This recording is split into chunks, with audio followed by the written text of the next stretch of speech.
Et ce 9 juillet, c'était aussi la date butoir que Donald Trump avait imposée aux Européens pour conclure un accord commercial et éviter des surtaxes douanières mirobolantes sur les produits européens. Où en est-on concrètement aujourd'hui du côté des 27, direction Strasbourg, dans l'est de la France, où nous attend notre correspondant Paul Germain. Bonsoir Paul. Alors, accord ou pas d'accord pour éviter ces surtaxes américaines ? Eh bien Mohamed, ce qui est clair, c'est que rien n'est clair. Vous allez me dire qu'avec Donald Trump, c'est assez habituel, mais il y a aussi un certain flou du côté de la Commission européenne.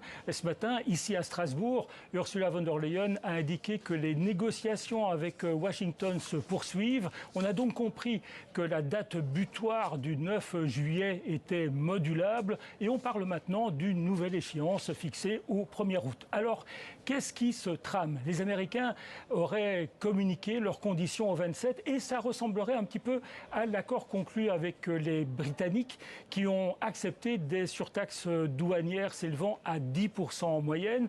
Pour certains Européens, comme Giorgia Meloni, ce serait un moindre mal, un bon compromis. Pour d'autres, c'est encore trop, même si quelques produits pourraient être dédouanés, si j'ose dire, de ces surtaxes, comme par exemple le champagne.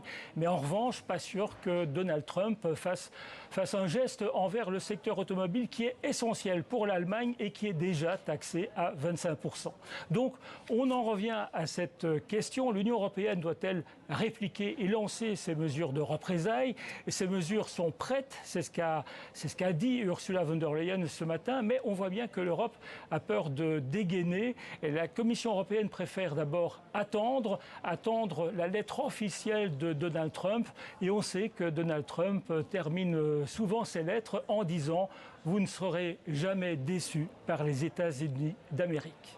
Merci beaucoup Paul Germain en direct de Strasbourg pour TV5 Monde.